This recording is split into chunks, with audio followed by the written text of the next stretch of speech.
Kelihatan? Kelihatan ya? Oke. Selamat datang teman-teman semuanya, selamat malam di Bootcamp Digital Marketing yang ke-12 dari MySkill.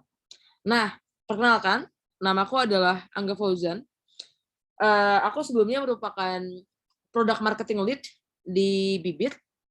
Aku juga merupakan Growth Lead di Zenius Education, kalau teman-teman tahu.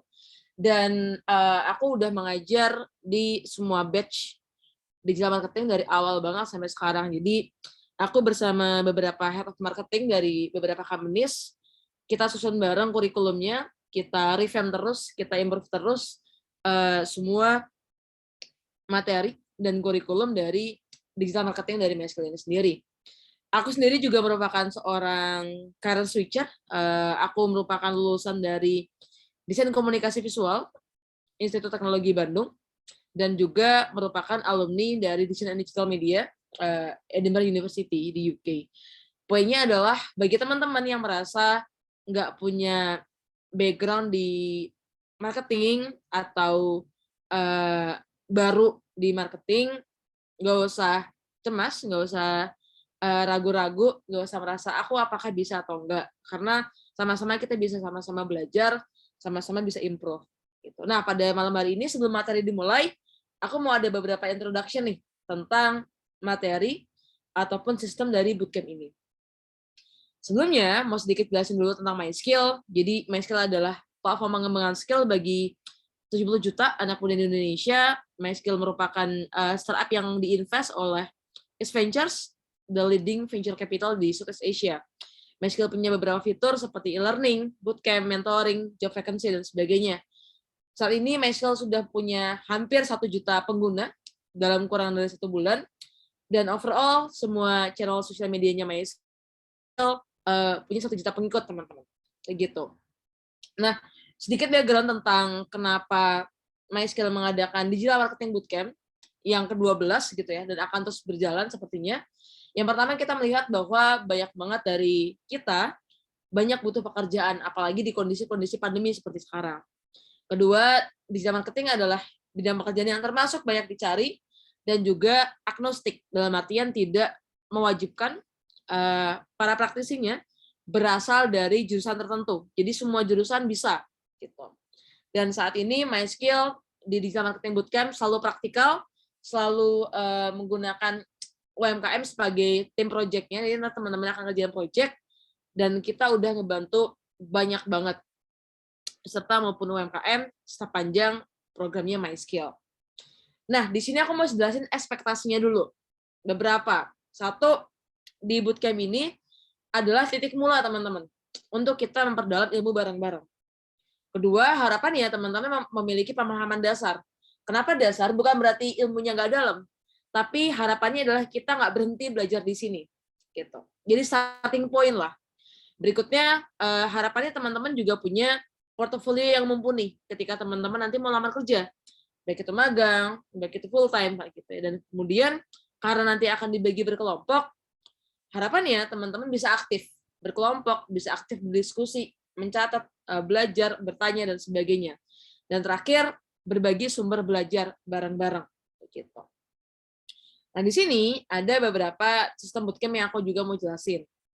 Yang pertama adalah kelasnya dilaksanakan secara online 5 kali seminggu via Zoom. Kita mulai jam 19.30. Malam hari ini nggak bakal keulang lagi, teman-teman. Aku bisa jamin karena pure di luar kendali ya, pure di luar kita, dan dadakan banget, baru tahu ya juga. Nanti teman-teman akan dapat rekaman juga di akhir kelas, di akhir setiap sesi. Nanti dapat sertifikat juga di akhir program. Dan nanti ada Wirda sebagai koordinator. Ketika teman-teman ada kendala soal apapun, soal link Zoom, rekaman, materi, sertifikat, dan sebagainya, silakan kontak Wirda. Gitu.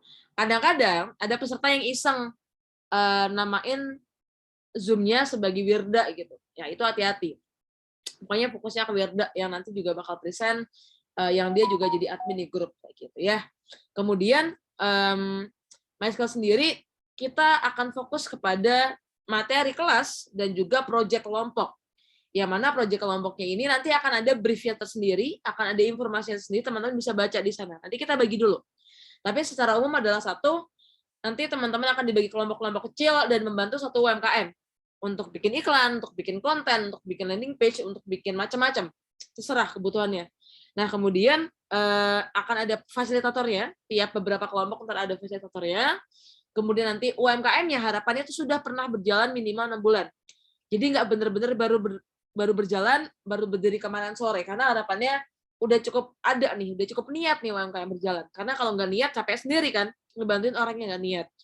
Kedua, harapannya udah punya followers IG, jadi nggak benar-benar dari zero, tapi juga nggak udah keburu settle. Karena kalau udah keburu settle atau matang, nggak banyak yang bisa dibantuin. Makanya kita nggak bantu yang mungkin 1.000 sampai 5.000 followers. Berikutnya bersedia di take over. Take over dalam artian gimana? Bersedia dibantuin. Dibantuin bikin konten, dibantuin bikin iklan, dibantuin bikin apapun yang sekiranya dibutuhkan. Jangan sampai UMKM-nya cuma mau dikasih saran doang. Teman-teman nggak bisa praktek di sana. Bener nggak? Berikutnya nanti tiap kelompok akan ada budget untuk bikin iklan. Atau budget untuk bikin kegiatan atau apapun lah intinya. Budgetnya adalah 250.000 per kelompok dengan sistem reimbursement. Kenapa reimbursement? Karena beberapa kelompok di batch sebelum-sebelumnya ada aja yang nakal. Udah dikasih di awal, kelompoknya nggak kerjain, ketua kelompoknya bilang, bagi-bagi nomor rekening dong, uangnya kita bagi-bagi aja. Nggak bisa kayak gitu, kita di sini fokus buat belajar. Berikutnya nanti akan ada guideline terpisah, akan ada panduan terpisah, teman-teman bisa baca dari sana, oke? Berikutnya nanti teman-teman akan ada review project feedback ya, setiap seminggu sekali, akan kasih rekomendasi strateginya, reviewnya dari kerjaan yang teman-teman kerjakan bareng-bareng. Nanti teman-teman juga akan dapat referensi. Jadi kalau sekarang masih bingung, emang proyeknya contohnya seperti apa, kerjaannya seperti bagaimana, nggak usah bingung, nggak apa-apa, masih hari pertama. Nanti teman-teman dikasih contoh nih, batch sebelumnya tuh kayak gini loh bentuknya, gitu ya. Kemudian contoh proyeknya seperti apa? Misalkan ntar bikin analisa, bikin konten, bikin iklan, bikin community activation dan seterusnya. Kemudian nanti akan dipilih top 5 best teams dari bootcamp MySkill ini. Nanti yang masuk ke top 5 juga, para pesertanya nanti akan dapat sertifikat yang khusus, sertifikat yang berbeda. Dan nanti juga bakal dapat rekomendasi nih di LinkedIn ya teman-teman dari para mentor. Gitu ya secara umum. Nanti akan ada guideline terpisah teman-teman tentang ini. Jadi ini gambaran besar aja. Gitu ya.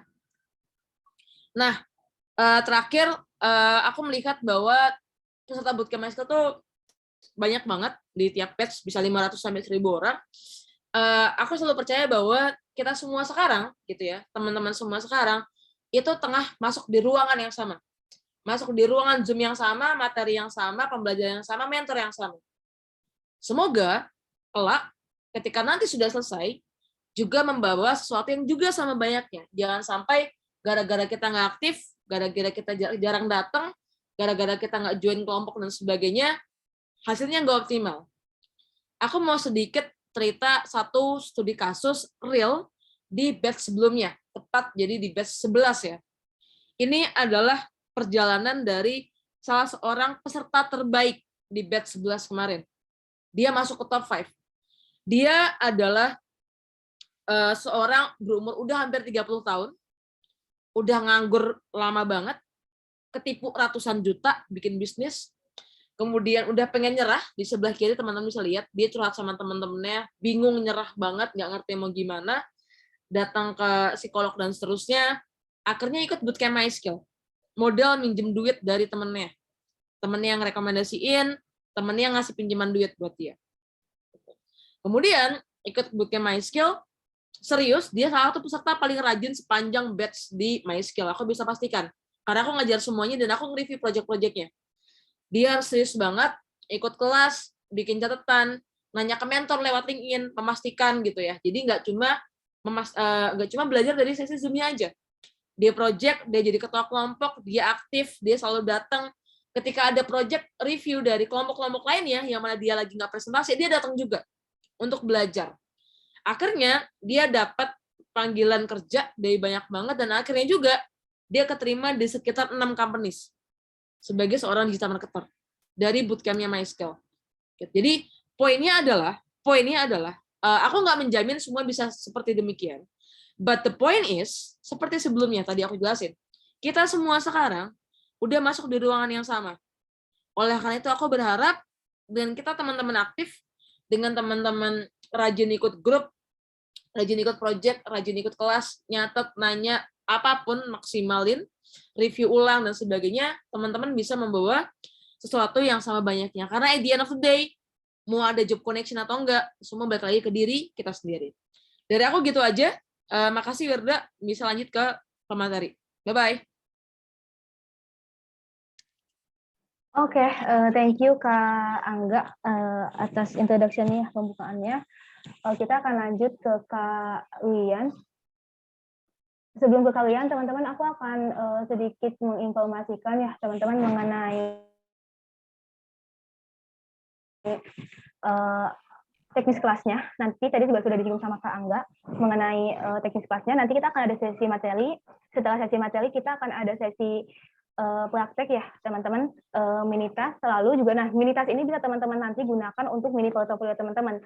Jadi teman-teman akan memiliki, jika teman-teman aktif dan mengerjakan semua portofolio di setiap sesinya, teman-teman akan memiliki belasan mini portofolio. Jadi teman-teman silahkan bisa memaksimalkan untuk belajar di sini dan mengikuti semua mengerjakan semua tugas-tugasnya gitu, biar teman-teman tidak sia-sia mengikuti kelas di sini gitu. Dan juga nanti habis ada mini task, teman-teman nanti kita akan kasih kesempatan untuk teman-teman yang mau dikasih feedback sama pemateri hasil teman-teman mengerjakannya gitu. Nanti kita akan kasih waktu 10 sampai 15 menit untuk teman-teman mengerjakan mini task-nya. Habis itu dikasih feedback sama pemateri gitu. Dan juga bagi teman-teman yang mengerjakan mini task bisa langsung di post di LinkedIn juga ya teman-teman, dan tag MySkill. Setelah sesi mini task dan feedback, kita akan ada sesi tanya jawab. Nah, akan tetapi teman-teman untuk tanya jawab ini kita akan menggunakan Slido. Nanti link Slido-nya akan aku share di chat Zoom, teman-teman. Dan nanti juga akan ada absen ya, teman-teman, untuk tiap harinya. Jadi teman-teman dipastikan teman-teman ngisi absen habis setiap sesinya gitu.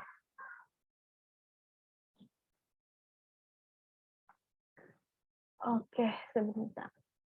Nah, pada malam hari ini kita akan belajar tentang fundamental marketing ya, teman-teman, bersama Kak Lian.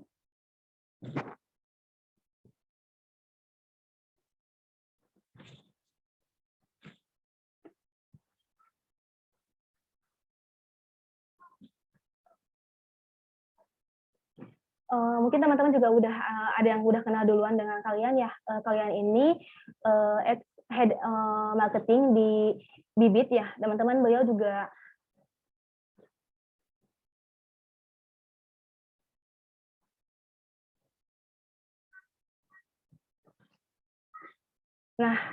kalian udah join teman-teman. Halo kalian. Halo, Wir, sorry ya, ternyata ya gue nge-rename Zoom gue tuh namanya RD. Dari tadi aku, Lian kok gak ada gitu. I'm sorry ya gak sampai nelpon. Gue baru sadar gitu. Karena kemarin tuh gue ada meeting, and the meeting tuh mesti kayak agak secret gitu. Jadinya dia suruh gue ganti rename nama initials gitu. Jadi kayak sorry, gue baru sadar. Maafkan. Oke, enggak, Pak. Mungkin kita bisa langsung saja ke sesi materi ya, Kak. Ya, siap. Oke, wait ya. Sorry loh teman-teman semua, malam ini kayaknya ini apa? Lagi malam minggu juga gitu kan, hari Minggu, malam Minggu. Semoga semuanya juga lagi happy. Jadinya kalau misalnya kayak dari kita dari MySkill ada kesalahan sedikit, mohon dimaafkan ya. I think to be honest sama kayak Angga gitu kan. Mungkin aku kenalin diri dulu gitu kan. Namaku Rian Duana dan aku sekarang bekerja di salah satu media agency di Indonesia. Aku dulu head of product marketing di Bibit dan Stockbit barengan sama Angga, dan bersyukur banget gitu kan selalu di-invite sama Angga buat ikutan jadi pengajarnya MySkill lah, dan ini udah mungkin batch keempat atau kelima gitu. Wirda yang hitungin gitu. So bener banget gitu kan, seru banget gitu kan buat teman-teman di sini, karena aku juga personally belajar banyak banget dari orang-orang yang ikutan gitu kan, dari orang-orang yang ikutan kelas MySkill ini. Dan ada beberapa yang aktif nanya di sosial media, di LinkedIn, di Twitter, di Instagram gitu. Jadinya silahkan kalau misalnya ada yang pengen ngobrol atau yang pengen nge-add gitu kan, buat ngobrol, buat nanti bertanya-tanya soal marketing, I'm more than happy to answer it gitu ya. Jadinya karena baik lagi gitu, di sini kita ada berapa orang hari ini? Ya ada 500 orang gitu. Gak mungkin kan setiap orang tuh bertanya hal yang sama gitu. Dan nggak mungkin dalam waktu 2 jam dan 1,5 jam ini kita bisa punya waktu buat belajar semuanya. Jadinya kalau mau bertanya silahkan, tenang aja gitu, pasti dijawab. Dan ya aku juga sekarang salah satu advisor-nya buat di MySkill di bidang marketing dan branding, karena ya balik lagi gitu kan, aku juga percaya kayak Angga tadi bahwa ketika kita belajar, ketika kita bisa punya pendidikan yang benar, gitu, kita bisa merubah masa depan kita. Dan di sini di MySkill, teman-teman professionals, kita hadir buat membantu teman-teman di sini menjadi lebih profesional lah di bidang marketing.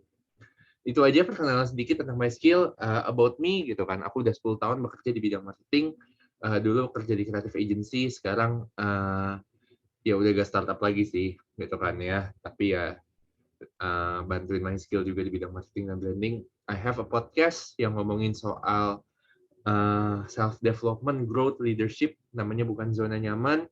Kalau teman-teman tertarik buat dengerin, silahkan. I'm a big fans of Captain America. Dan ya, I'm a music lovers juga. Jadinya kalau misalnya teman-teman tertarik buat ngobrol atau pengen nanya-nanya lebih lagi tentang marketing, silahkan. Oke. Itu sosial mediaku, Facebook, Instagram, LinkedIn, Twitter, silahkan di-add atau di-follow kalau misalnya teman-teman pengen ngobrol, karena aku tahu pasti ada beberapa pertanyaan yang mungkin teman-teman pengen nanyain lagi nanti, gitu kan. So, more than happy to answer it for you guys. Thank you. Aku lanjut aja kali ya buat materinya. Jadinya hari ini kita, sorry, aku salah membuka slide berarti. Oke. Jadinya hari ini gitu kan ya, aku tuh salah satu orang yang ditanya sama Angga buat kayak, oh kira-kira kalau mau ngajarin marketing nih buat basic-basic tuh ke anak-anak atau orang-orang yang baru tuh seperti apa sih gitu kan. Nah, hari ini aku mau disclaimer sedikit dulu ya gitu kan, bahwa hari ini it will be not a class di mana kita akan belajar bagaimana cara membuat konten yang baik, karena satu, apa ya, nanti akan ada kelasnya. Bukan juga ngomongin soal bagaimana caranya membuat sosial media yang baik, gitu kan. Karena nanti ada kelasnya. Atau gimana caranya kita bisa bikin Facebook Ads atau Instagram Ads yang baik, karena ada kelasnya. Terus ada juga, bukan juga ngomongin soal gimana caranya kita mencari KOL, karena ada kelasnya. Nah, berarti teman-teman pasti nanya nih gitu kan ya, sama pasti nanya nih gitu kan. Ini orang mau ngajarin apa sih? Kok kayaknya apa yang pengen gue tanyain itu kok nggak ada semua ya gitu kan, nggak bisa kejawab semua. Karena hari ini aku pengen ngajarin tentang fundamental marketing. Mungkin buat teman-teman yang nggak ngambil kuliah marketing, agak bingung tentang marketing apa, jadi hari ini kita debug gitu. Karena simple, kenapa pengen banget ngajarin tentang basic marketing? Ini adalah pertanyaan yang selalu aku tanya gitu kan, ketika aku punya kelas untuk startup atau untuk anak kuliahan gitu kan, yang mungkin nggak kenal bidang marketing. Ketika mendengar apa itu marketing, apa sih yang muncul di kepala mereka? Banyak banget jawabannya, tapi biasanya gitu kan ya, jawabannya itu tuh seputar ya gimana cara kita bisa bikin Instagram Reels yang baik, atau gimana cara kita bisa bikin TikTok Reels yang baik, atau KOL siapa sih yang bagus Kak, yang followers-nya bisa banyak dan bisa bikin saya jadi lebih terkenal, atau ya gimana caranya membuat digital ads yang baik. Kira-kira jawabannya semuanya itu. Benar apa salah? Tergantung. Tergantung seberapa besar kamu mau marketing ini bermain peran dalam perusahaannya kamu. atau dalam bisnisnya kamu, atau dalam apapun yang lagi dilakukan.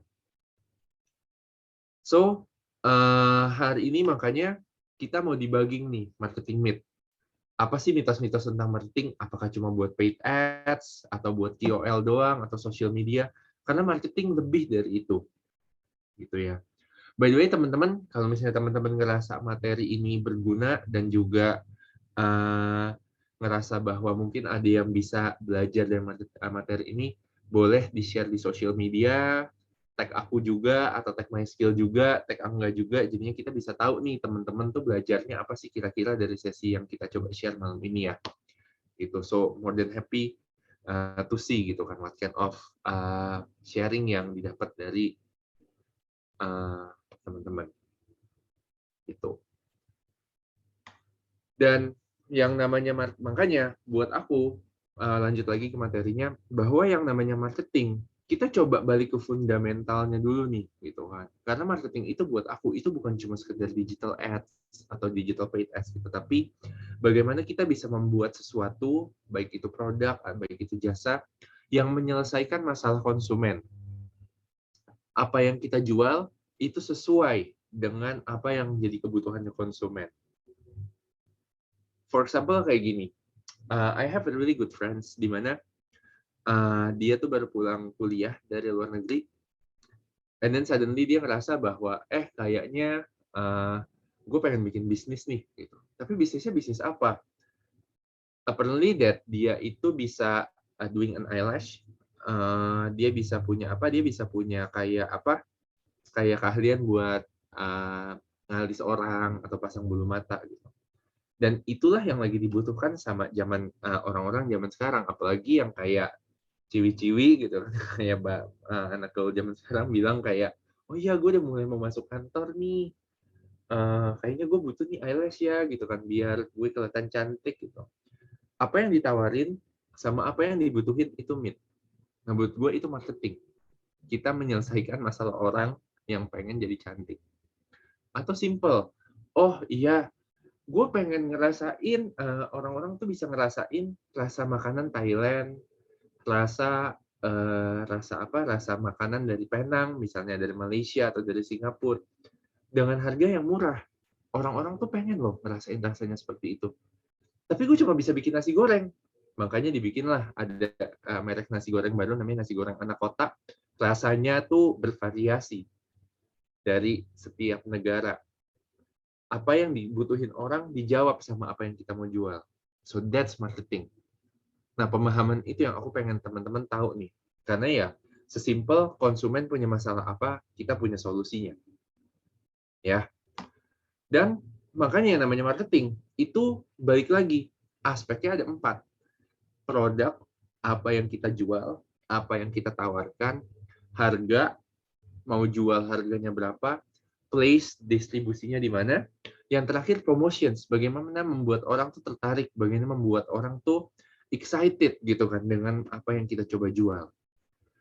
Makanya teman-teman, kalau begitu mikirin marketing strategi, jangan cuma mikirin paid ads-nya doang atau digital ads-nya doang, tapi pikirin 4 aspek ini. Karena 4 aspek ini akan mendukung digital marketing. Karena yang namanya digital marketing itu ada di bagian promotions. Nah, sorry agak kelewat. Pasti teman-teman pengen penasaran nih gitu ya, terus brand itu di mana? Yang namanya branding yang untuk sesi besok gitu. Nah, branding itu adalah adalah sekumpulan kayak persepsi atau sekumpulan kayak elemen-elemen dari si 4Piece ini yang akan aku jelasin besok gitu. Tapi brand ini mencakup 4Piece ini ya, teman-teman. Jadinya jangan bingung brand itu di mana. Brand itu bagiannya dari 4Piece. Dan digital marketing itu adalah bagian dari promotions. Jadi kalau teman-teman lihat tadi kan ada produk, price, place, promotions. Nah, digital marketing itu adalah bagian dari marketing. Digital marketing is not marketing. Makanya di sini aku bilang digital marketing is part of marketing, not the whole marketing. Dan bahkan promotion mix itu tuh banyak juga, nggak cuma nggak cuma si digital marketing aja gitu kan. Ada yang namanya advertising, periklanan, branding, desain, personal selling, bagaimana orang tuh bisa approach orang buat membeli produk, promosi, diskon, public relations, direct marketing, and then social media. Digital marketing itu tuh biasanya aspeknya di direct marketing and social media.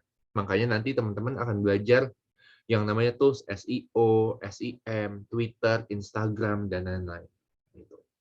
Tapi makanya hari ini kita belajar fundamentalnya dulu. Kenapa? Biar kita bisa sama-sama tahu nih, ternyata digital marketing itu tuh mengkomunikasikan apa yang marketing buat. Karena, balik lagi, digital marketing is part of marketing. Oke, ada yang mau bertanya dulu nggak sebelum aku lanjut? Mungkin ada yang mau bertanya 3 orang gitu kan, atau 1 orang deh gitu, biar apa? Biar panas nih gitu kan. Oke, oke kita langsung ini ya, Fernanda Winda. Halo Fernanda Winda. Mau bertanya? Halo, halo, halo. Hai, Halo, malam. malam. Ada pertanyaan nih. Ini kan ada promotion mix nih. Ada personal selling. Personal selling itu kan merujuk ke personalnya. Tapi gimana kalau yang mau dipublikasikan itu bukan orang? Apakah harus melibatkan call tadi gitu ya? Oke. Nah, personal selling itu adalah salesman. Jadinya kayak ibaratnya kalau insurance bisnis tuh kayak agen asuransi, atau biasanya kalau misalnya teman-teman di dokter nih gitu kan ya, terus ada yang datang bawa map gitu kan, jualan obat ke dokternya, nah itu personal selling. Jadinya bukan berhubungan dengan apa yang dijual ya. Gitu.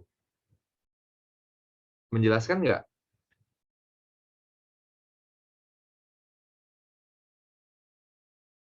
Halo? Oke, ada. Oke. Halo Kak Feldan, menjawab nggak ya? Oke. Ya. Terus perbedaan sama direct marketing apa tuh? Kalau personal selling itu sales, direct marketing itu apa? Direct marketing itu email biasanya. Email, push notifications, kemudian penggunaan database gitu. Karena yang marketing yang direct kan. Gitu. Biasanya seperti itu. Makanya direct marketing itu part dari digital marketing karena ya email. Gimana caranya kita bisa bikin email, copywriting-nya seperti apa, push notifications gitu. Ya, ada yang nanya e-commerce bagian dari digital marketing, bisa juga gitu kan. Karena kan digital marketing itu kan ya bagaimana kita bisa mempunyai punya presence lah di e-commerce gitu. Oke, 1 pertanyaan lagi kali ya. Thank you, semoga menjawab. Tadi siapa nih? Haris deh. Halo Haris.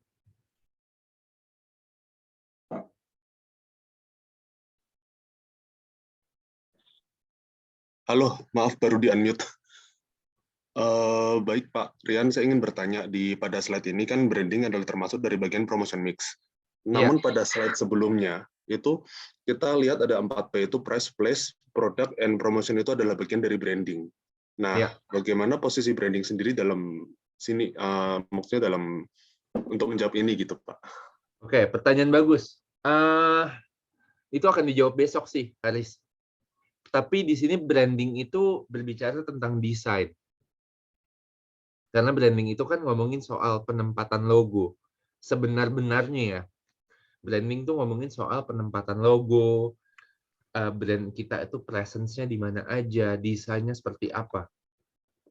Makanya besok nanti biar lebih jelas antara bedanya brand dan branding akan aku jelaskan besok gitu.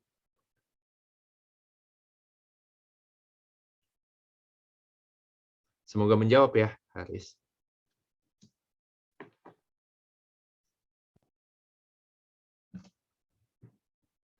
Oke. Sip, thank you. 1 lagi deh. Siapa nih?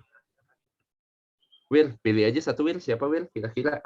Ini yang paling nih. Ya udah deh, Papah Tampan aja deh. Oh, Papah Tampan katanya. Papah Tampan, temannya Babang Tampan nih ya. Silakan Papah Tampan. Mau nanya batasan antara seorang sales sama seorang marketing itu gimana ya? Oh, oke. Itu kayaknya pertanyaannya agak ini apa? Agak detail tuh, Mas. Mungkin nanti kali ya aku jawabnya. Tapi bedanya gini, yang namanya sales itu tuh biasanya dia mesti ngejar bola. Yang namanya marketing nggak harus ngejar bola. Sales itu mesti pergi ke lapangan, marketing tuh biasanya dia mikirin strateginya. Oh, Gitu. siap. Ya, ibaratnya kayak gini. Kalau marketing gitu, kalau perang, dia tuh officer di belakang ininya, di belakang layarnya. Tapi sales itu tuh tentaranya, kayak gitu. Siap. Oke. Sip, aku lanjut aja kali ya biar gak kelamaan tanya jawabnya gitu kan. Tapi anyway, semoga dari pertanyaan-pertanyaan di slide ini gitu kan bisa membantu teman-teman buat punya kayak gambaran lebih jelas lagi nih tentang marketing seperti apa ya. Aku lanjut ya Wir ya.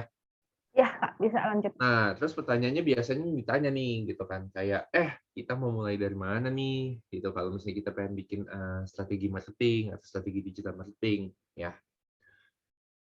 Aku punya satu framework sebenarnya untuk berpikir bagaimana sih kita bisa membuat strategi marketing. Simple, namanya RACE. Ada namanya Research, Analysis, Insight, Strategy, and Executions. Aku selalu menganalogikan kita kalau marketing itu tuh kayak mau perang. Yang makanya tadi kan yang kayak aku jelasin gitu. Kayak yang namanya perang, kita nggak bisa tuh langsung pikir kayak kita bawa bazooka, kita bawa tank, kita bawa pesawat terbang, kita bawa kapal laut gitu. Ada udah nonton Top Gun Maverick? Ya pasti ya mostly udah nonton ya Top Gun Maverick gitu. Jadinya ada satu scene di mana gitu kan ya si Tom Cruise-nya itu tuh kayak dia kasih lihat gitu. Ini loh gitu kan ya.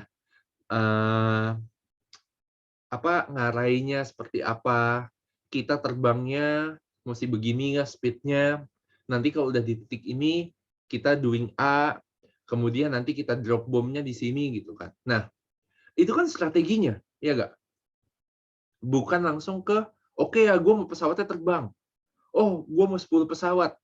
Oh, gue mau 20 pesawat. Atau gue mau bawa tank. Gitu. Nah, nggak bisa begitu. Karena itu namanya kita bunuh diri. Duit kita terbatas soalnya kalau marketing. Ya nggak? Nggak semuanya tuh kita bisa punya hambur-hamburin duit kita dengan seenaknya. Makanya hal pertama yang harus kita lakukan adalah we need to do research. Kita perlu tahu dulu medan perangnya itu seperti apa. Dalam kasus ini, bisnis kita, industrinya itu seperti apa. Kita analisa, kita dapat insight-nya, baru kita pikirin strateginya seperti apa, dan baru di-execute. Bayangin nggak kalau misalnya di film Top Gun Maverick itu gitu kan, belum apa-apa udah langsung dibom itu pabriknya. Nggak efektif, nggak efisien, karena langsung mikir ke executions. Nah, sama aja kayak marketing. Kadang-kadang kita gitu kan ya, sebagai pebisnis atau punya startup atau marketer, mikirnya udah langsung kayak, oh iya, gue langsung pengen ngedesain aja nih. Gue pengen langsung pakai KOL aja nih, atau kita pengen pakai ini nih. Tapi kita nggak pikirin dulu strateginya. Atau kita bahkan kita nggak nge-research dulu lapangan perangnya itu seperti apa. Makanya ini semoga gitu kan membantu teman-teman tuh buat tahu mulainya dari mana. Yang pasti mulainya dari research dulu, analysis, insight, strategi, sama executions. Research-nya, pertanyaannya, itu kita mau nge-research apa? Nah, di sini aku punya satu framework atau satu kira-kira checklist apa sih yang perlu di-research. Namanya 4C Diamonds. Pertama company, C kedua customer, C ketiga competitor, C keempat change. Gitu. Aku bahas satu-satu, aku ulangin company, customer, competitor, change. Ini simple banget gitu kan ya. Kita coba analoginya kayak kita mau jualan pulpen gitu ya. Pulpen Faber-Castell nih. So kita lihat dulu company gitu kan, aspek apa yang mau dilihat. Nah, aku mau introduce satu konsep namanya point of differences and then point of parity. Nah, point of differences kita mesti cari tahu nih, apa ya hal yang unik yang cuma kita yang milikin yang nggak dimiliki sama kompetitor. Point of parity itu adalah hal-hal yang mungkin menjadi hygiene factor atau menjadi aspek-aspek yang harus dipunyai, tapi ini juga nggak boleh nggak boleh nggak kalah pentingnya gitu. Aku kasih contoh, misalnya nih ya, kalau misalnya teman-teman yang punya fast food, semoga teman-teman udah pada makan malam di sini. I haven't had my dinners, jadinya agak ngiler nih sekarang gitu, melihat burger di depan mata. Ada 2 burger nih ya, burger McD sama Burger King, gitu, Big Mac and then Whopper. Nah, point of differentiation-nya apa? Yang namanya Big Mac, dia pun punya namanya saus Big Mac. Makanya kalau teman-teman order Big Mac di McD, itu tuh sausnya rasanya khas. Karena yang dijual, point of differentiation-nya, itu sausnya. Kalau Burger King, point of differentiation-nya apa? Dagingnya. Dagingnya katanya sih dibakarnya ya pakai arang ya beneran ya, bukannya di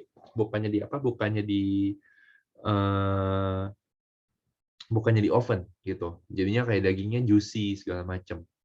Itulah point of differentiation-nya antara burger McD sama burgernya Burger King. Gitu. Tapi dia juga punya point of parity yang nggak kalah pentingnya. Ya rotinya mesti enak, ada sayurnya, halal, kemudian juga ya ada ukuran standarnya gitu. Terus pertanyaannya, kita perlu fokusnya tuh yang mana?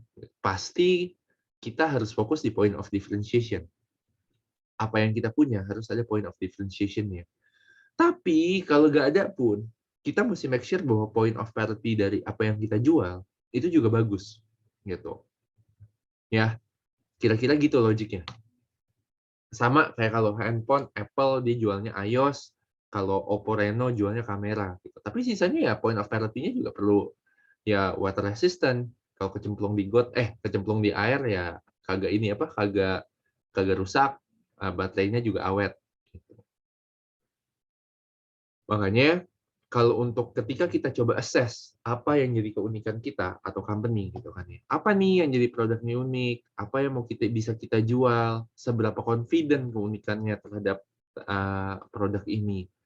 How much we want to gain profit? Punya stoknya cukup nggak dan lain sebagainya. Di sini makanya kalau nggak ada yang unik pun nggak apa-apa. Makanya yang penting kita perlu tahu dulu nih produk kita ada yang unik apa enggak. Karena kalau ada yang unik, ya kita jual yang uniknya. Tapi kalau nggak ada yang unik, ya nggak apa-apa juga. Yang penting point of parity-nya bagus. Kira-kira gitu ya untuk company. Aku agak speed up, karena waktu aku 15 menit lagi sebelum kita masuk ke tanya-jawab. Gitu. Yang kedua, customer. Gitu. Nah, ini yang biasanya kesalahan dari marketer, bahwa kita nggak mendescribe audience kita dengan baik. Karena ya kita perlu ngerti customer kita tuh secara benar. It's a must. Makanya kemarin aku ada coaching sama anak-anak MySkill juga gitu. Aku bilang bahwa kalau mau nanya konten yang baik atau mau nanya marketing yang baik, jangan nanya sama saya, jangan nanya sama gue. Karena gue bukan user. Ya gue user gitu. Tapi gue ngerasa bahwa lu mesti ngomong ke siapa sih sebenarnya pengen kita target, siapa yang coba pengen kita tuju. Karena balik lagi gitu kan ya, they are human, not a number. Di sini kadang-kadang kita cuma nge-describe kayak, iya laki-laki umur 30 tahun, single. Ya, semuanya juga bisa masuk ke kategori ini. It can be me, it can be Misha Chandrawinata gitu kan ya. Setahu gue, ya Misha Chandrawinata udah punya pacar kali ya, gue juga gak tahu, gue juga gak kenal gitu. Tapi kalau deskripsinya terlalu general, ujung-ujungnya kita nggak tahu apa yang jadi keunikan atau apa yang jadi maunya dia. Karena gini, beda profil itu beda loh cara pandang dia. Contohnya gini, mungkin kalau Misha Chandrawinata tinggalnya di Jakarta, gue tinggalnya di pinggir kota sekarang. Cara kita ngelihat transportasi beda. Gue kalau ke Jakarta, ngelihatnya tuh 2 jam perjalanan. Tapi Misha Chandrawinata, karena kemana-mana di Jakarta bisa naik Gojek, dia ngelihat perjalanan 15 menit. Iya nggak? Dari cara kita ngelihat transportasi aja beda. Apalagi kita ngelihat produk, apalagi kita ngelihat segala sesuatu. Makanya penting banget untuk teman-teman tuh tahu siapa yang pengen ditarget, buat kita tahu dan ngerti secara personal dan dalam apa yang dia mau dan apa yang diinginkan. Makanya di sini ada tools-nya Empathy Map Canvas buat lihat apa yang dia butuhkan, apa yang mereka pengen gitu. Nanti ya kita kayaknya akan ada sesi pengenalan tentang consumers gitu kan dari MySkill nanti. Tapi balik lagi, itu yang perlu kita tanya. Siapa yang membeli produk kita, segmennya itu seperti apa, uangnya itu paling banyak di mana, kemudian juga umurnya, mereka tinggal di mana, segala macam. Ya, makanya define the audience really well. Nah, balik lagi, kalau ke kasusnya pulpen, kita tuh mau target siapa gitu kan? Tante-tante, om-om SCBD kah? Mbak-mbak SCBD gitu kan, yang pakai lanyardnya keren gitu. Atau ya anak bocah SMA nih gitu, yang apa? Yang kayak mereka juga kalau beli pulpen ya udah, ntar juga hilang. Gitu. Nggak ada yang salah, nggak ada yang benar. Tapi ya balik lagi, kita perlu tahu, siapa yang kita target karena profilnya itu beda-beda, gitu ya. Dan kompetitor, pesaingnya kita tuh siapa, gitu. Nah, di sini competitions gue selalu bagi dua, ada yang namanya direct competitor, ada yang namanya indirect competitor. Nah, gue kasih contoh dulu nih, misalnya direct competitor, kalau McDonald tuh siapa? Burger King, KFC, Burger Bangor, kalau yang lokal tuh Burger Bangor.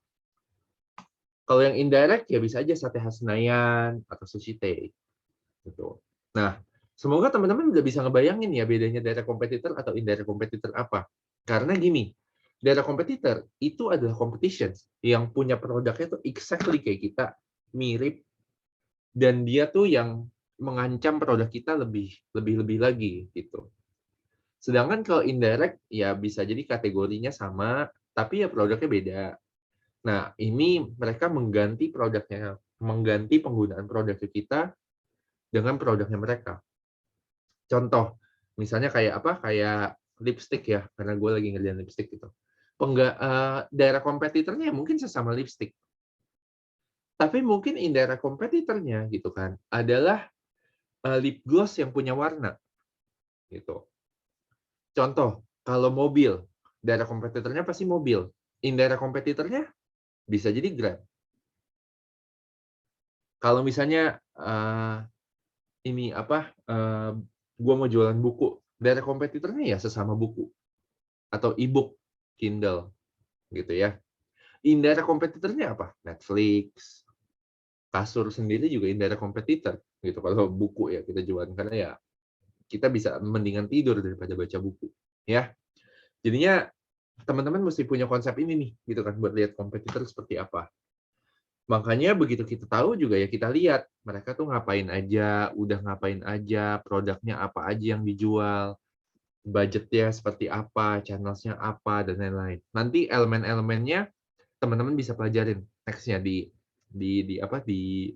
kelas-kelas berikutnya, gitu. Dan makanya balik lagi kalau misalnya kayak dalam tadi kita jualan pulpen warna hitam gitu. Siapa sih daerah kompetitor kita gitu kan? Bisa jadi ya pulpen Caster, bisa jadi pulpen Montblanc yang harganya 1 juta atau pensil warna. Tergantung kita mau memposisikan pulpen kita tuh untuk jualan ke siapa dan bagaimana caranya. Karena kalau misalnya kita jualan ke anak SMA, mungkin ya kompetitor kita Caster. Tapi kalau jualnya ke mbak-mbak mas-mas SCBD, mungkin kompetitornya Montblanc. Bisa juga faster. Makanya kita perlu research.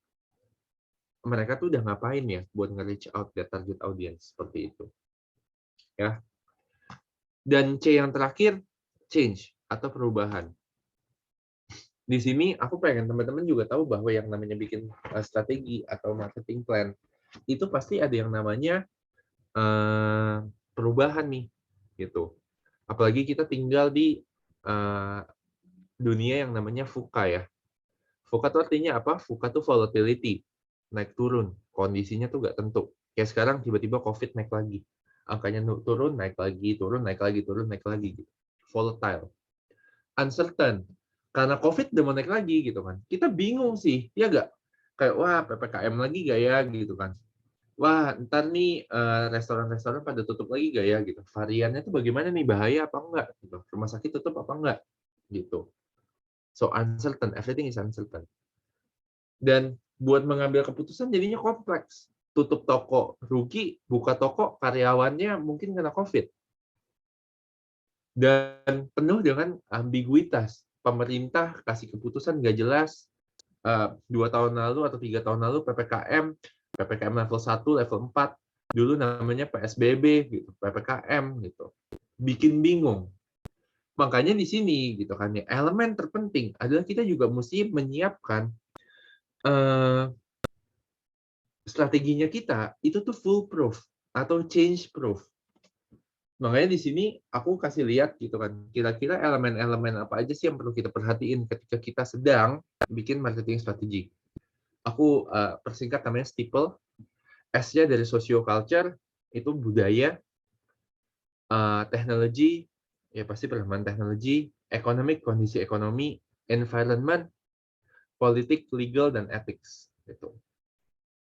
Kira-kira 7 inilah yang perlu diperhatiin ketika kita sedang membuat marketing strategi.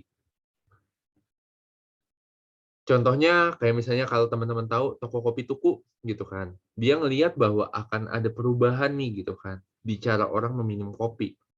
Makanya sekarang gitu dia jualan yang 1 liter yang namanya tukucur. Karena dia ngelihat bahwa mungkin orang akan lebih banyak bersantai di rumah, makanya dia jual literan. This is a change yang dia lakukan karena dia ngelihat di kondisi environment. Ya pastilah ya, COVID-19 kan lingkungan ya. Gitu. Terus ekonomik, orang juga akan nge-save uangnya. Nggak mau jajan banyak-banyak lagi pandemi. Gitu. Makanya dibikin lebih murah. Gitu. Atau waktu zamannya Shopee lagi pakai Blackpink, ada yang protes. Katanya too much showing skin. Jadinya ya udah dipotong kakinya, itu kemudian kaki bawahnya diganti sama keliran gitu, ilustrasi. Itu perubahan di social culture, budaya kan, karena ya netizen pada protes. Kemudian juga ada perdebatan di bagian ethics, makanya dirubah sama dia. Balik lagi gitu kan ya, kita perlu responsif terhadap perubahan. Bedanya antara responsif dan reaktif adalah ketika kamu reaktif, kamu tuh langsung kayak ibaratnya gini. Kalau yang pada pacaran gitu, misalnya kayak apa ya di WhatsApp gitu, cuma yang kayak yang titik gitu. Nah kita bereaksi kan, wah kamu kenapa nih, bla bla bla bla bla bla bla gitu kan. Kamu marah ya sama aku ya, kamu ngambek ya, bla bla bla gitu kan. Itu kita reaktif. Bedanya yang namanya responsif adalah sebelum ketika kita melihat sesuatu, kita berpikir dulu. Kita mikir, oh apa yang terjadi ya? Dan karena kita bisa merespon dengan benar, karena kita bisa memprediksi, oh iya nih gitu kan. Tadi kayaknya dia WhatsApp gue gitu kan, ayang gue karena kita minta beli makanan kali ya. Mungkin makanannya udah datang gitu. Jadinya instead of kita bereaksi gitu, kita merespon. Oh iya kenapa? Kalau misalnya ditanya, makanannya udah datang gitu. Itu kita merespon. Makanya agak ini gitu kan ya, biar analoginya lebih jelas, karena baik lagi, kita harus merespon terhadap perubahan sehingga strateginya kita itu tuh change proof. Ya, karena ada elemen-elemen yang penting juga yang harus kita perhatikan. Makanya ya balik lagi yang perlu kita tanya gitu kan. Kita perlu pay attention ke tren apa dan bagaimana kita bisa mengantisipasi perubahan itu. Contohnya dalam kasus pulpen tadi gitu. Kita ngelihat zaman sekarang emangnya ada orang ya yang nyatetnya di notes ya. Oh, sekarang teknologi mau udah keren. Orang tuh nyatetnya di laptop atau di tablet gitu. Terus gimana nih caranya? Gue beli pulpen, jualan pulpen, gimana nih caranya? Gitu kan ya. Nah, pemikiran-pemikiran itu yang harus kita responsif kan. Makanya ya balik lagi aku recap gitu kan. Four Seeds Diamond, company, customer, competitor, change. Ini yang perlu kita perhatiin. Dan setelah kita tahu gitu kan ya. Ini ibaratnya nih kalau kayak level Top Gun, kita tahu nih gitu kan ya. Pabriknya tuh lokasinya di mana, ngarainya berapa kilo, gunungnya tuh di mana, lokasi pembomannya di mana. Jadinya di sini masih netral. Nggak harus ambil keputusan dulu nih setelah kita tahu porsinya. Baru habis itu teman-teman tahu lah ya gitu kan. Ada yang namanya SWOT, strength, weakness, opportunity, threat. Kita assess strength kita apa, weakness kita apa, opportunity kita apa, threat kita apa berdasarkan data yang kita udah dapat dari porsi yang tadi. Karena dengan begitu kita bisa jelas nih gitu kan, ngelihat field-nya kayak apa yang harus kita lakukan. Gitu. Makanya contohnya misalnya ini gue bikin strength-nya Japan Technology, cheaper price, simple click, itu strength-nya kita, weakness-nya one color only, lack of distribution, low brand awareness, terus opportunity-nya anak zaman sekarang udah mulai sekolah, mungkin pulpennya bisa hilang, terus pada suka gambar NFT, dan lain sebagainya. Ternyata dari teknologi. Nah, setelah kita tahu apa aja strength and weakness-nya kita, and then opportunity dan threat kita apa, baru kita pikirin produk, price, place, promotions-nya. Gitu. Jadi kita lihat apa yang jadi keunikan produknya kita, harganya seperti apa, tempat jualannya mau di mana, promosinya seperti apa. Kira-kira gitu. I know that this is a really simplification of the process. Nggak akan seperti ini prosesnya, nggak akan segampang ini gitu. Tapi ya balik lagi, karena ini kan teman-teman kan punya waktu nih selama beberapa minggu ya, 8 minggu ya kalau nggak salah, atau berapa minggu gitu, untuk teman-teman tuh tahu menjalani prosesnya. Jadinya teman-teman punya waktu untuk assess. Ya.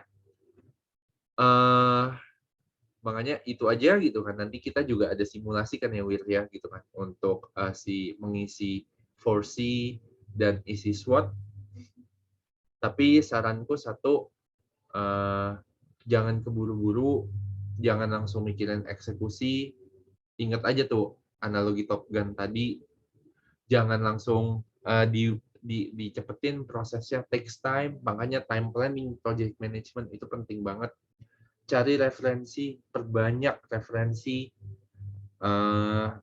Strategi marketing sekarang banyak banget, nyontek nggak apa-apa gitu kan, lihat dari kompetitor lain atau lihat dari company lain, find a partner, cari teman buat diskusi. Makanya di sini dari My Skill di grup-grupin kan, biar teman-teman tuh bisa saling diskusi, bisa saling melengkapi satu sama lain. Itu aja kira-kira. Thank you banget udah mau datang malam ini di sesi pertama di Fundamental Marketing. This is my social media. Kalau misalnya memang teman-teman ada yang pengen add dan pengen ngobrol, pengen bertanya, please do. I'm more than happy to answer. Itu aja sih. Thank you, Wir. Oke, thank you kalian atas materinya. Keren banget ya Kak atas materinya. Tadi juga ada beberapa yang bertanya gitu. Nah, teman-teman sebelum kita lanjut ke sesi tanya jawab, kita ada mini task terlebih dahulu ya teman-teman. Untuk link formatnya, format mini tasknya udah aku drop di chat Zoom ya teman-teman.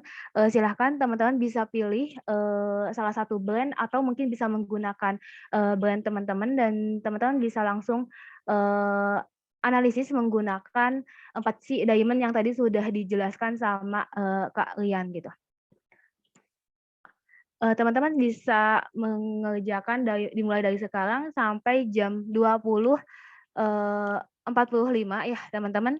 Nah nanti dari teman-teman yang ingin di feedback, teman-teman bisa langsung raise hand, nanti akan dikasih feedback sama Kak Rian gitu. Oke. Aku izin share screen ya untuk materinya biar teman-teman ada gambaran. By the way, gue kaget nih ada Mario di sini ternyata. Halo Mario Lasut. Oh. Teman kalian? Iya teman. Halo Mario, apa kabar? Enggak apa-apa, cuma mau say hi dulu. Thank you. Oke, halo Kak Mario. Salam kenal. Oke, teman-teman aku izin share screen ya biar teman-teman ada gambaran untuk mengerjakan tugasnya.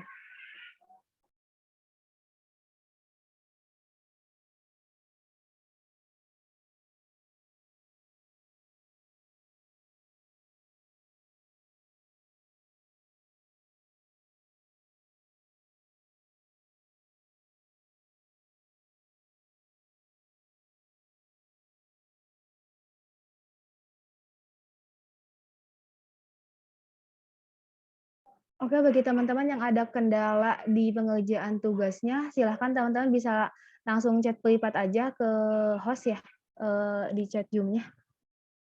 Nah, ini untuk teman-teman gambaran mengenai mini task-nya ya, teman-teman. Ini dari mulai company-nya dulu. Ini yang company-nya, sini. Mungkin teman-teman ini bisa ditentukan dulu brand-nya mau apa, lalu teman-teman bisa langsung ke Ini blend-nya.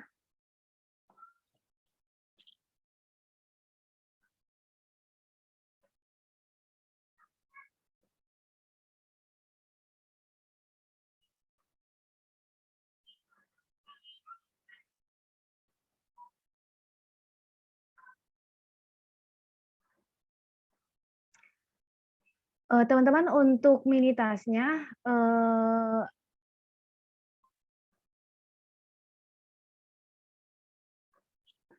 aku share di grup juga ya teman-teman untuk filenya sebentar.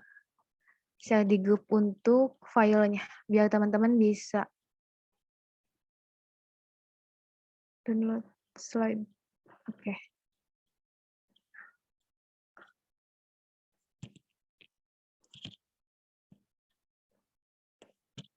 Teman-teman bisa menggunakan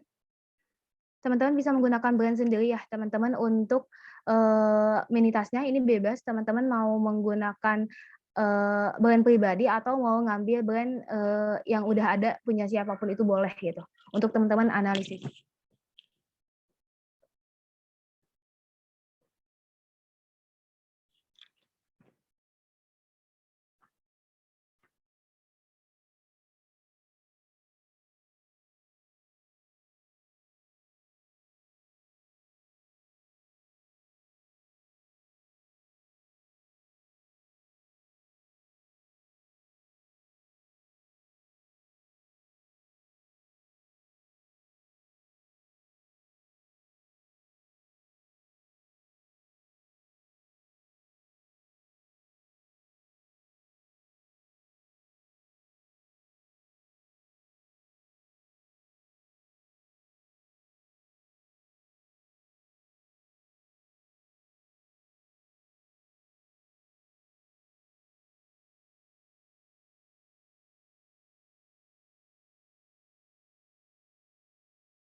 Oke, mungkin dari teman-teman ada yang kendala di download ya, teman-teman bisa langsung download aja. Aku udah share juga di grup Telegram.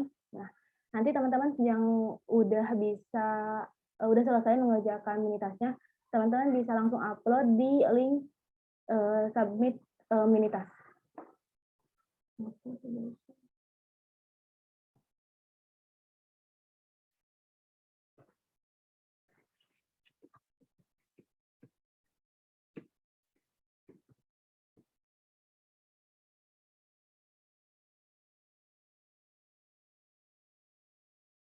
Oke, aku juga izin share screen ya untuk materinya biar teman-teman ada gambaran.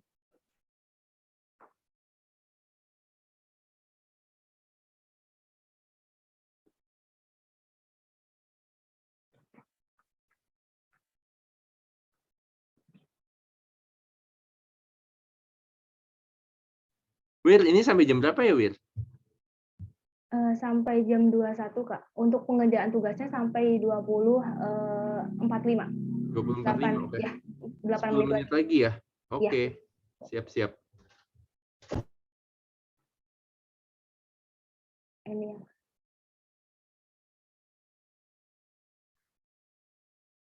Ini tadi ada yang tanya yang mengenai chain ya.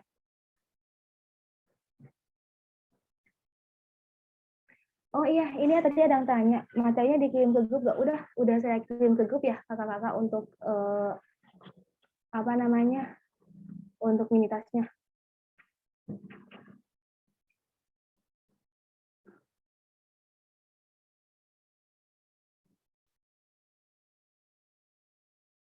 Ini tadi ada yang bertanya untuk chain ya, ini. Nah ini yang chain.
Oke, teman-teman, untuk materinya ini juga aku sedang kirim ke grup ya, tapi masih loading karena kapasitas ininya memori materinya besar banget, jadi masih proses gitu.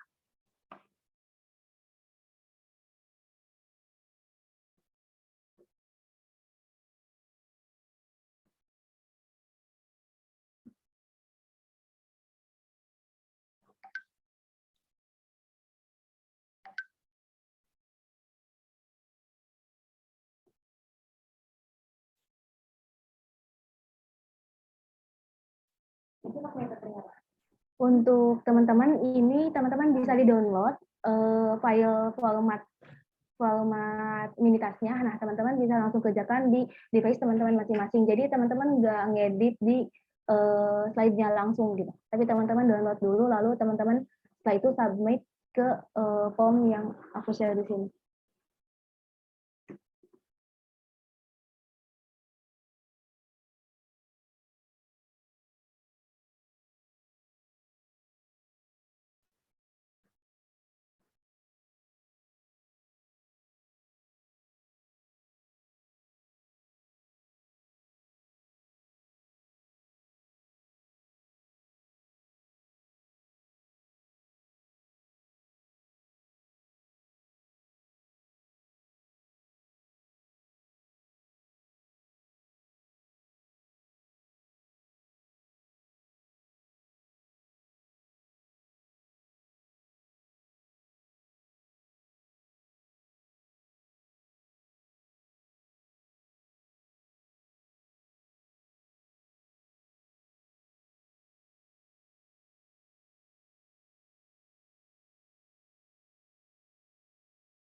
Oh ya, untuk teman-teman ini yang masih bingung dengan materinya, tadi materinya juga udah aku share PDF-nya ke grup Telegram.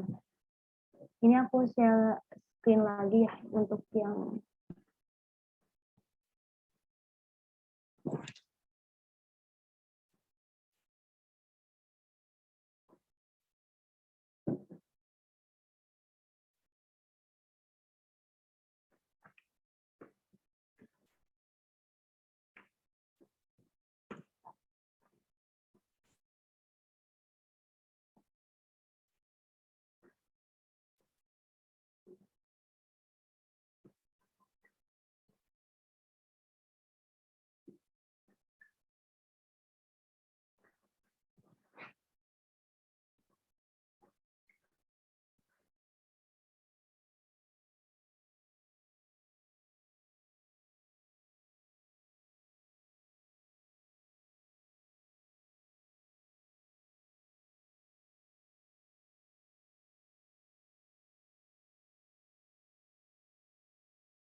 Oke, teman-teman, ini sudah 20.45. Untuk upload mini tasknya di sini ya, teman-teman. Kita upload mini task.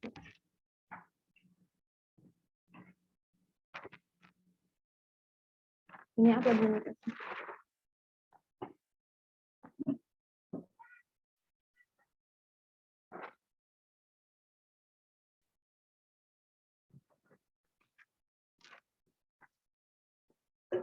Oke, teman-teman, apakah ada yang udah selesai dan mau langsung di feedback sama Kak Lian untuk mini tasknya? Aku coba ini dulu. Will, ada berapa yang perlu aku feedback? Biar aku bisa in mind with the time when I give the feedback.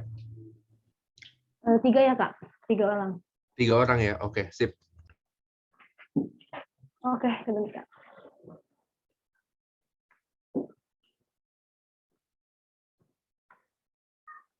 Oke, ini yang ngalisin banyak juga ya. Aku coba ke yang pertama Aisen ya, ada Kak Chandrika. Halo Kak Chandrika.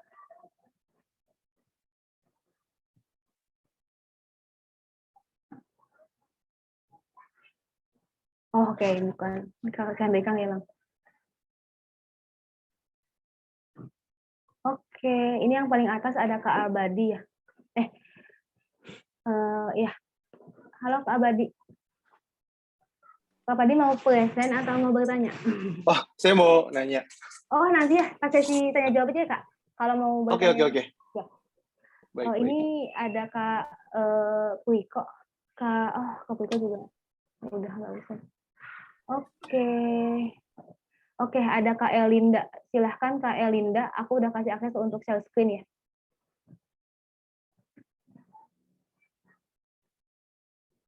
Halo Kak Elinda.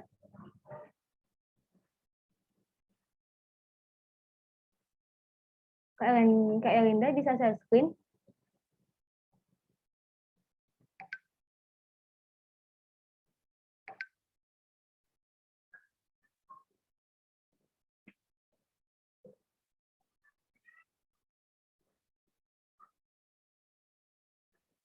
Kak Elinda, suaranya tidak ada ya?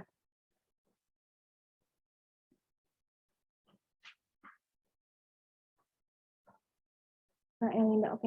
Ini udah ada di aku. Oke, kita. Halo Kak Elinda. Kak Elinda, suaranya nggak ada ya? Nggak masuk.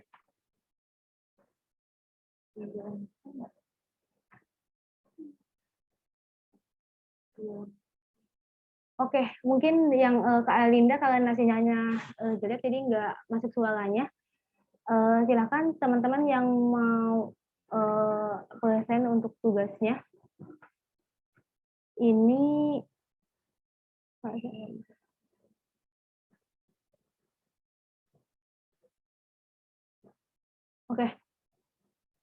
Oke, ada Kak Ola.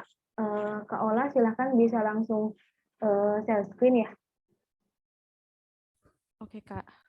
Oke.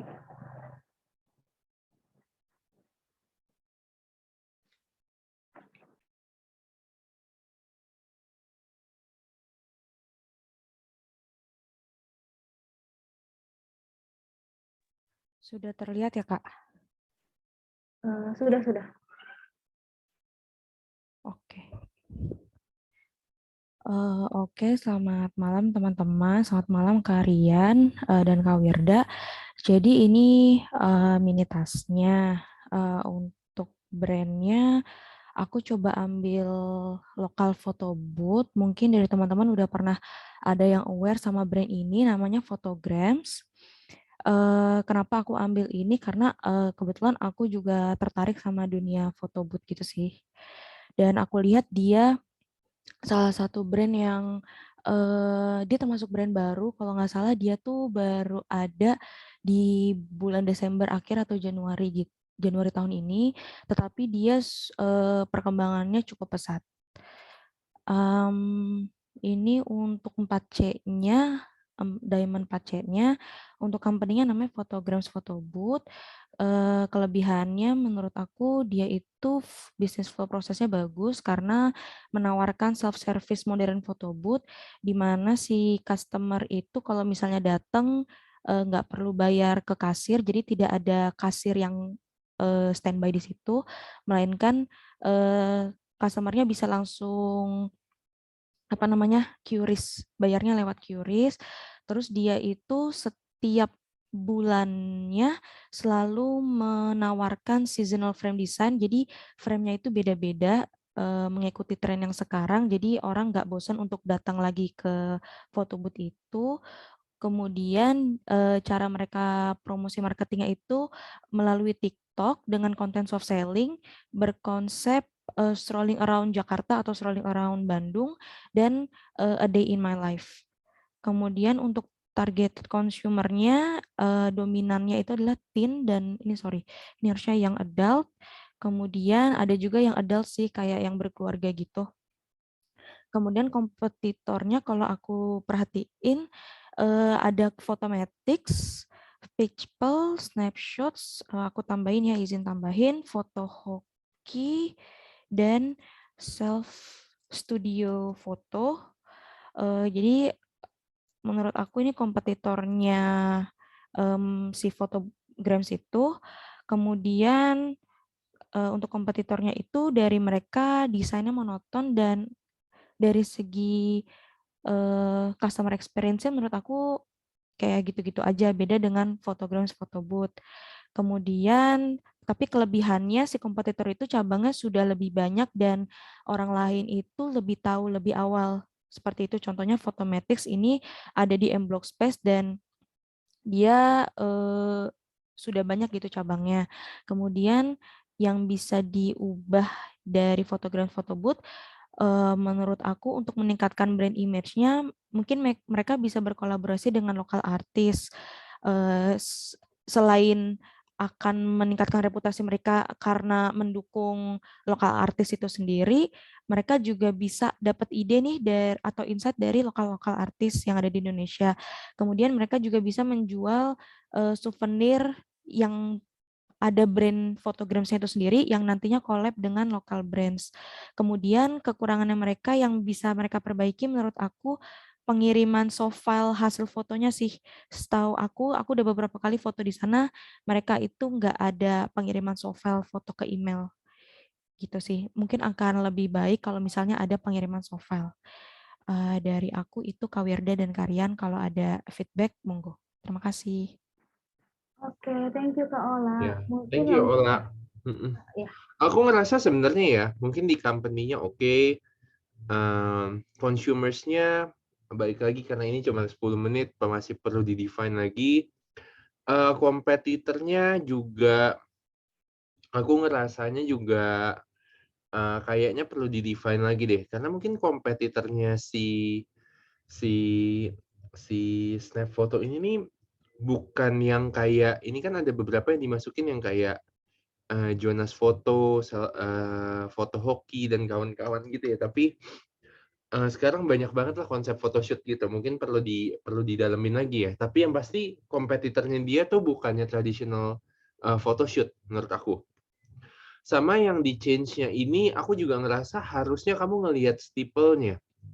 Tren apa yang lagi terjadi gitu. Ini kan kamu langsung masukinnya kayak, oh iya nih strateginya seperti apa kan gitu. Tapi ya change-nya kamu mesti lihat dari stipple yang tadi, social, culture, technology, economic, political, legal, ethics gitu kan. Kira-kira trend apa yang bisa kita coba ride on nih gitu. Kalau misalnya kayak trendnya itu ngomongin soal rising of local brands, boleh gitu. Rising of local artists gitu, tapi perlu di-define aja trendnya seperti apa. Jangan langsung mikirin strateginya. Itu ya, Ola masukanku. Tapi thank you banget karena ya I mean like in 10 minutes kamu udah bisa bikin analisisnya secara konkret. Thank you Ola.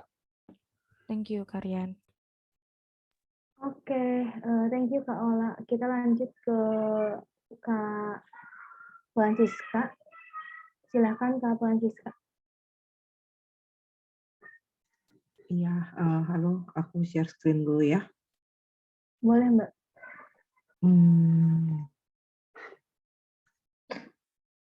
Kelihatan nggak?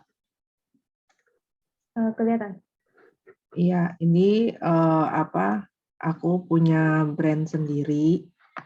Memang nggak terlalu aktif, tapi buat minitas aku pakai. Ini brand gendongan, mereknya Yisera. Ini produknya seperti ini. Terus company-nya ini point of difference-nya dari gendongan yang aku produksi itu dia adjustable dari bayi sampai ke toddler hingga 25 kilo. Kalau brand lain itu biasanya sampai 20 kilo aja. Lalu aku mengeluarkan 2 size, ada petit dan regular. Ini kebaca nggak tulisannya? Ini kecil banget ya. Petit dan regular. Nah, biar moms-moms yang bodinya itu ekstrim, jadi yang slim banget atau yang chubby banget itu dia terakomodasi. Terus dia bisa custom, jadi bisa custom gambarnya, bisa print kain sendiri.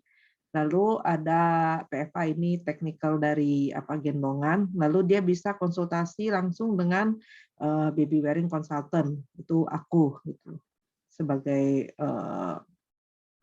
owner juga gitu kan. Kalau yang ininya POC-nya dia ada hoodie, ada tote bag sama instruction manual.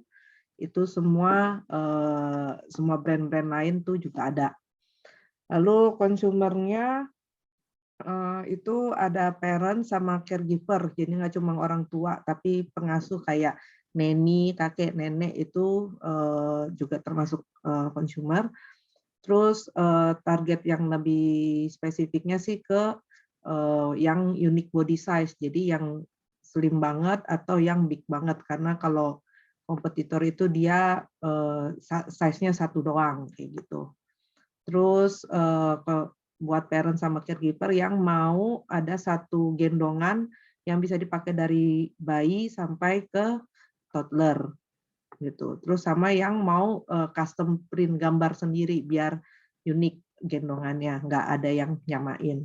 Nah ini kompetitornya ada yang direct sama indirect. Yang directnya itu pastinya brand-brand lain di lini SSC, soft structure carrier ya. Jadi jenis gendongan aku itu soft structure carrier. Indirectnya itu ya gendongan jenis lain kayak hip seat, terus ada kayak mehdai, terus yang geos-geos kayak gitu. Itu indirectnya. Nah, untuk change ini aku agak kesulitan menemukan ya, karena paling change in trend, karena trennya sekarang tuh orang hype banget untuk pakai gendongan hip seat dibanding gendongan-gendongan yang model lain gitu ya. Terus change berikutnya itu yang mungkin bisa mempengaruhi company aku itu adalah kompetitor price. Jadi kalau kompetitor itu kayak kasih diskon, terus dia promo, nah itu bisa berdampak sama brand Yisera-nya kayak gitu. Oke, thank you ya, Bu Francisca. I think this is really good. Balik lagi karena kita cuma punya waktu 10 menit gitu, jadinya buat analisanya juga udah oke banget. I think that's it sih. Maksudnya kayak apa ya? Aku cuma mau kasih input mungkin buat change-nya kali ya. Karena change-nya jangan cuma ngelihat dari produknya aja, tapi kayak coba deh lihat dari aspek lain. Misalnya kayak image, kayak misalnya contohnya apakah dulu kan kalau dorongan bayi itu kalau misalnya bukannya merek Lula atau apa gitu kan, itu kan kayak apa ya, kayak ibunya tuh kayak kurang hip gitu kan ya. Terus kayak nggak branded gitu ya. Ya, abis itu lihat tren papagram, mamagram, segala macam gitu. Banyak banget tren yang bisa coba di tap in. Okay. Makanya balik lagi, I think kayak aku bilang nih gitu kan, kayak pakai istilahnya Top Gun. Di bagian sini jangan langsung pikirin strateginya seperti apa, tapi lay down all the facts gitu kan. Jadinya kita bisa tahu what happens in the market gitu sih. Ini tendensinya tuh semuanya kayak gue udah langsung mau bikin rekomendasinya nih gitu kan. Padahal gak usah sampai situ dulu gitu. Oke, itu aja sih. Thank you ya Bu Francisca. Oke, thank you Bu Francisca udah present tugasnya. Kita lanjut ke Kak Lobby, silakan Kak Lobby.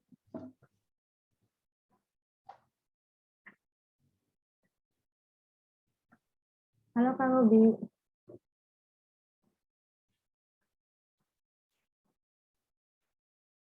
Oh, oke, tidak jadi katanya.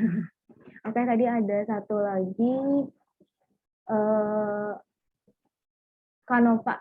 Silakan Kak Nova.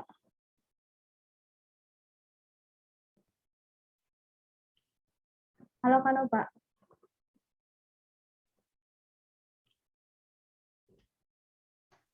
Ya, halo bentar. Oke. Oke, saya share dulu. Screen.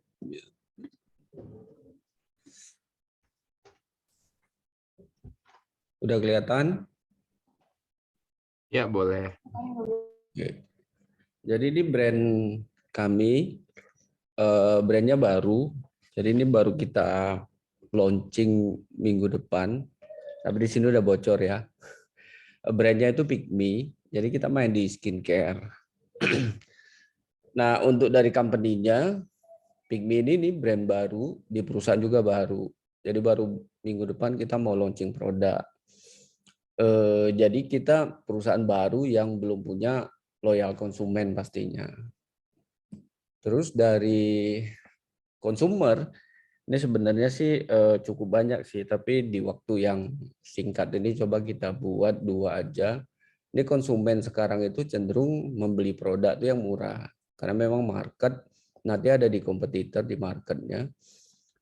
Terus kemudian konsumen itu kalau kita bicara tren 1-2 tahun terakhir memang tuh banyak yang pakai influencer.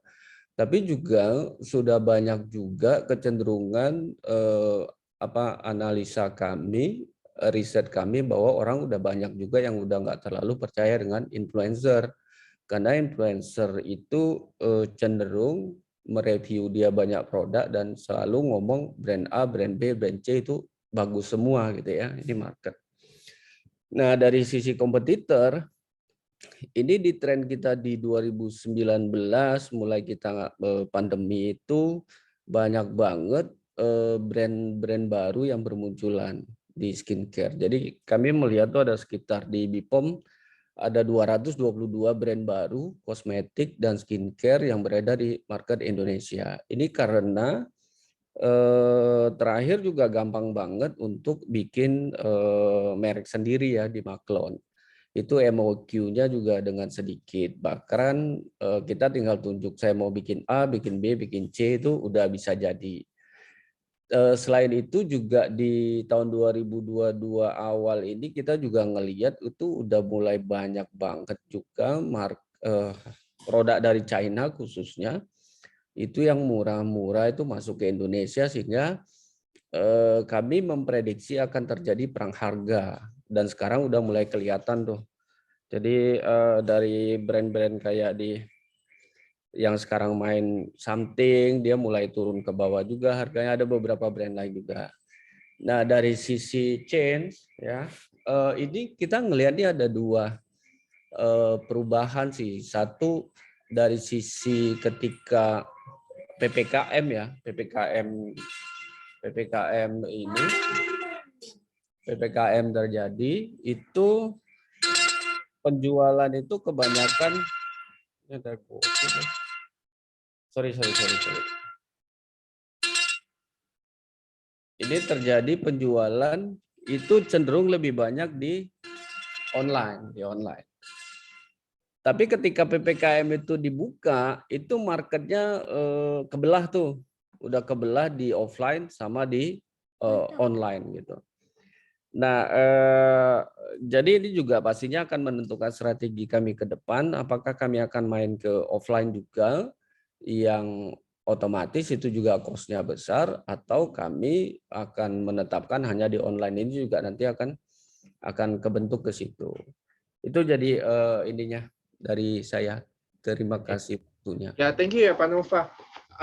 Menurut aku ya, dari segi porsinya tuh masih banyak yang perlu diimprove sih Pak. Yang pertama, I know that meskipun kayak tadi Panova tuliskan di bagian company-nya baru gitu, tapi pasti kan ada keunikan dari skincare-nya Panova yang perlu di-highlight. Nah, itu satu tuh, Panova perlu tahu POD dan POP-nya. Terus jadinya jangan cuma nge-highlight-nya begitu cuma karena masih baru gitu, tapi coba deh ketika Panova apa ya bilangnya, meramu skincare-nya gitu kan, ada hal unik apa sih sebenarnya? Atau ada POP apa yang perlu di-highlight? Itu pertama. Terus yang kedua gitu, kalau kompetitor gitu kan, Panova ngeliat bahwa ada 222 merek China gitu. Menurutku perlu di top down. Kalau skincare at least 3 sampai 5 produk yang mana jadi kompetitor utama. Karena kalau misalnya kayak apa ya, kayak ditulisnya seperti itu, kayak oh ada 222 merek nih di Bipom gitu. Itu sama aja kayak kita mau jualan nasi goreng gitu kan ya. Tapi kita jualan nasi goreng kita nggak tahu tuh gitu kan. Kompetitor kita tuh siapa? Semua nasi goreng aja gitu. Misalnya kayak gue pengen buka toko restoran nasi goreng dari nasi goreng tek-tek, nasi goreng tek-tek A, nasi goreng tek-tek B, nasi goreng tek-tek C, nasi goreng di restoran A, nasi goreng di restoran B, semua nasi goreng jadi kompetitor. Nah, nggak bisa begitu tuh, Pak Nova menurut saya. Karena kita perlu tahu, kita tuh bersaingnya ngelawan siapa, produknya ngelawan siapa. Cara Jadi paling gampang untuk tentuin skincare, menurut saya adalah tipe beauty-nya. Karena saya dulu pernah kerja di Sosiola. Jadi misalnya contohnya gini, ada skincare kategorinya namanya clean beauty. Pak Nova mungkin tahu gitu kan, clean beauty. Yang produk-produknya itu tuh yang digunakan tuh palingan cuma 4 atau 5 gitu. Karena dia menggunakan bahan-bahan yang memang relevan untuk consumers gitu. Ya udah, yang di clean beauty itu siapa aja pemainnya. Nah, itu yang jadi kompetitor. Atau misalnya masuknya ke kategori natural beauty. Atau mau highlight yang masuknya color. Nah, mesti spesifik sih, Panova, bagian situnya. Itu aja sih sebenarnya input saya buat porsinya. Jadi sedikit sorry. Jadi di awal ketika kita analisa 4C di sini kita udah mulai udah memasukkan poin STV berarti ya. Iya.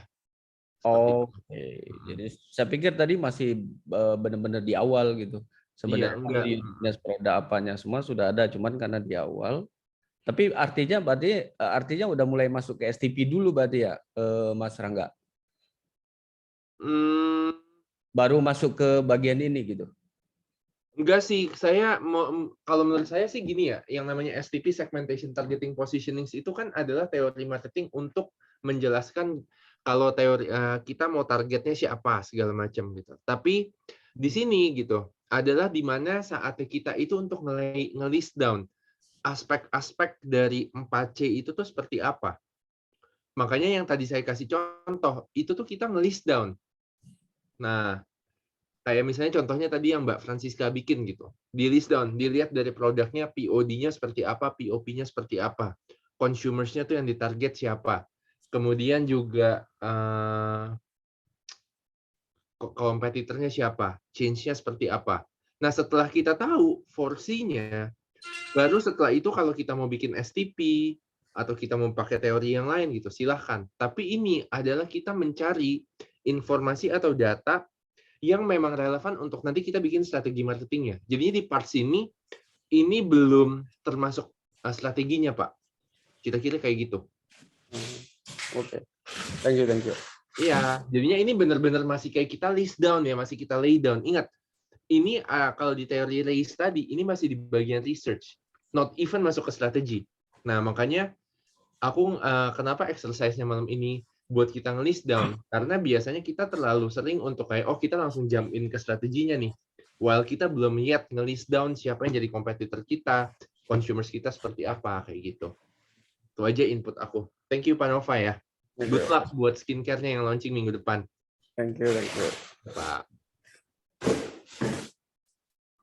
Oke, terima kasih Pak Nova sudah present ya. Kita langsung saja ke sesi tanya jawab ya Kak. Kemudian kita jawabin dulu pertanyaan-pertanyaan yang ada di Slido. Nanti teman-teman akan kita kasih kesempatan 2 orang untuk bertanya langsung ya teman-teman. Aku coba share screen untuk Slido-nya.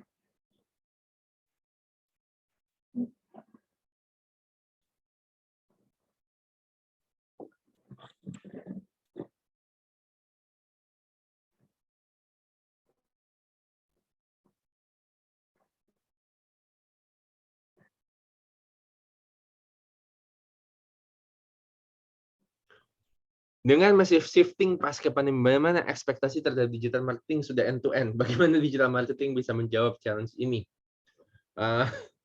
Waduh, pertanyaannya langsung berat ya. Masalahnya yang namanya digital marketing itu saya nggak tahu nih, pertanyaannya yang mesti ditanya lagi ya gitu kan ya, mesti dielaborate lagi gitu. Nggak bisa dijalani melalui slide gitu. Tapi menurut saya yang namanya digital marketing itu bukan end to end. Karena end to end marketing ya balik lagi gitu kan. Itu udah mencakup offline, ketika dia consumers pulang dari toko atau yang produk retail, dia ngelihat marketingnya di social media gitu. Jadinya kayaknya kalau misalnya digital marketing di-expect end to end, itu akan sangat berat sih. Kira-kira itu ya kalau menurut saya dari pertanyaannya. Okay. Is it better to target mass audience if our objective is brand awareness? Balik lagi ya gitu kan. Kayak tadi aku kasih contoh gitu. We need to understand kalau kita mau bikin awareness, ya kita mau pilih yang mau aware sama produk kita tuh siapa. Jadinya kalau misalnya kayak mungkin pengertian mass sama target audience ini yang perlu kita coba telaah lagi ya. Karena ya balik lagi kalau kita pengen meningkatkan awareness, pasti pertanyaannya kita ya awareness-nya itu kita mau coba tembak ke siapa? Ya pasti ya target audience gitu. Itu sih. Bagaimana menjelaskan pada tim marketing bahwa itu butuh, Will? Bahwa itu butuh proses, bukan pasang iklan terus otomatis kejual. Ini pertanyaan klasik gitu. Saya juga nggak bisa jawab dalam waktu 3 menit gitu. Tapi ya baik lagi ya, timnya yang mesti punya pemahaman yang sama sih gitu. Ajak aja mungkin ikutan kelas MySkill, iya gak Wir? Iya, betul. Iya gitu. Tapi ya balik lagi ya, pemahaman yang sama, kemudian juga fakta, data, itu membantu untuk kamu memenangkan argumen. Itu sih. Apakah bisa segala jenis promosi digital diminimaliskan atau bahkan bisa tanpa biaya? Bisa, tapi kamu mesti expect result-nya seperti apa. Karena gini, yang namanya marketing itu kan selalu investasi, selalu investment ya. Kamu pasang iklan pakai duit sama kamu pasang iklan nggak pakai duit, ya pasti target dan reach-nya akan jauh lebih besar sama yang nggak pakai duit. Nah, kalau misalnya kamu nggak mau pakai biaya, ya nggak apa-apa gitu. Tapi ya kamu tahu bahwa hasilnya nggak akan sebesar yang pakai biaya. Kira-kira gitu jawabannya. Ada brand yang mulai bareng owner, Ada brand yang mulai bareng owner yang punya audience based on 4C Diamonds Company. Ternyata nggak dari segi produk, tapi dari ownernya. Any comment? Ya, I think kalau misalnya mungkin pertanyaan ini ngomong soal, aku nggak jelas nih pertanyaannya, gitu. Tapi mungkin, aduh, gue juga nggak tahu nih, Will, jawabnya gimana nih, nggak jelas. Ya, tapi ya intinya POD dan POP itu tuh gak harus dari produk, bahkan image owner. Contohnya kayak misalnya kayak pai apelnya Shiren Sungkar atau siapa tuh Chef Farah Queen gitu. Itu kan nama dia aset kan. Nah, itu kan bisa jadi POD juga gitu. Ya. Bagaimana cara menentukan promotion mix yang baik saat kita baru memulai suatu brand? Satu, define target sales-nya dulu, seberapa besar kamu pengen nge-reach, baru setelah itu kita lihat bisnis objektifnya tuh apa yang pengen kamu achieve. Karena yang namanya marketing atau promotion mix, itu selalu mengikuti bisnis, nggak bisa dibalik. Bukan marketing yang ngikutin, bukan bisnis yang ngikutin marketing yang ngikutin bisnis. Makanya tahu dulu objektif bisnisnya apa, seberapa besar, baru kita define marketingnya seperti apa, dan promosinya seperti apa. Oke, saya berencana menjadi digital marketing pada bidang hospitality. Kan berbeda bagaimana mempromosikan barang dan jasa, apalagi pasarnya inter dan lokal sekaligus. Ini pertanyaannya apa ya? Boleh di-skip nggak? Gitu. Mungkin nanti kalau misalnya ada yang bertanya seperti itu bisa di sosmed ya. Gitu. Kak, POD kan pada dasarnya sama dengan USP. Nah, point of parity itu seperti bagian-bagian umum yang ada pada produk, baik dari produk sendiri ataupun kompetitor. Yes. Bahasa gaulnya tuh kalau point of parity itu hygiene factor, faktor yang harus ada. Jadinya ibaratnya kalau misalnya mobil rodanya nggak 4, nah itu kan point of parity atau hygiene factor-nya tuh nggak lengkap kan. Tapi balik lagi, kalau misalnya gitu kan ya, kita nggak ada uniqueness atau USP, nggak apa-apa gitu kan, karena kita bisa ngejual point of parity itu sendiri. Tapi yang penting harus dipenuhin. Gitu. Bagi orang yang loncat karir, belajar Digimar yang diperlukan itu Digimar umur seperti bootcamp atau spesifik langsung. Balik lagi, kalau menurut saya sih gitu kan bagusnya kamu belajarnya yang umum ya. Jadinya kamu tahu konteks marketing itu seperti apa. Gitu. Bukan cuma ngomongin soal jadinya kamu punya pengertian menyeluruh tentang marketing. Bagaimana cara kita menentukan sistem digital marketing yang akan kita terapkan ketika posisi kita sebagai single fighter? Menurut saya simple. Fokus ke aset yang bisa kamu kontrol dulu, yaitu own aset. Social media, website, aplikasi gitu kan. Setelah kamu sebagai single fighter bisa menentukan sistem digital yang bagus untuk own aset kamu, baru kamu pikir yang paid. Karena yang paid itu butuh tenaga, butuh uang, karena ada uang yang diinvest di situ. Gitu. Berapa lagi, Wir? Pertanyaannya? Ini dari slide 2 lagi, nanti kita lanjut ke yang Alisa ya, Kak. Oke, apakah digital promotion selalu bernilai besar atau kan bisa di-custom sesuai pasar yang ingin kita capai? Yes, ini tadi pertanyaannya udah aku jawab ya.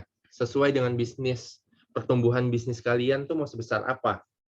Nggak mungkin kan kalian pengen jadi segede Tokopedia tapi budgetnya kecil. Tapi balik lagi gitu kan, apakah kalian perlu jadi sebesar Tokopedia di awal-awal waktu launching? Nah, itu yang harus kalian tentukan. Gitu. Kak, kalau misalnya kita mau tentuin kompetitor kita, apakah harus level sama kita atau di bawah atau di atas kita baiknya? Pertanyaannya bagus, menurut saya bukan masalah di atas, di bawah, atau selevel.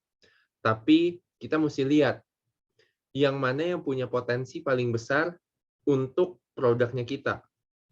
Bisa jadi nih gitu kan ya, kalau misalnya kita jual nasi goreng gitu ya, restoran gitu. Ternyata yang jadi kompetitor kita tuh nasi goreng tek-tek, karena laku banget.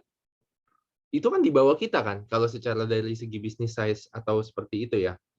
Makanya balik lagi jangan dinilai dari levelnya, tapi yang mana yang menurut kalian kompetitornya itu tuh bisa ngeganggu consumersnya kalian.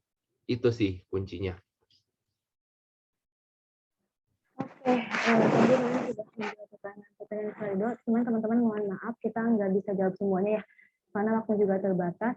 Ini kita langsung ke yang Alisa dulu. Yang di sini yang pertama ada Kak Astri. Silahkan Kak Astri Dianti. Halo Kak Astri.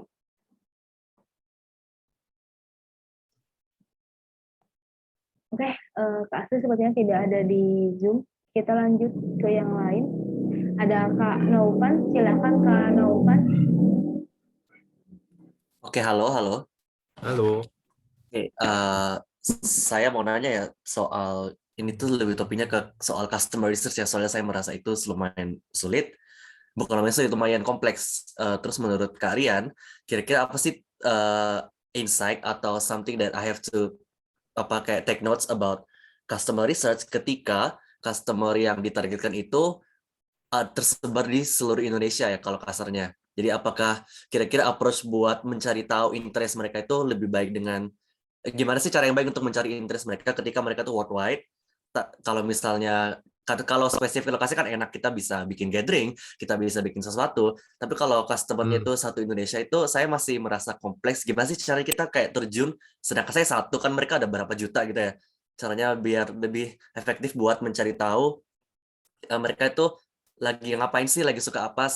Sementara survei itu kadang-kadang tidak efektif karena algoritma sosial media itu sulit. Saya masih kurang paham ya, kayak saya trust issue gitu. Kadang-kadang survei itu nggak bisa terlalu diandalkan gitu, Kak. Makasih.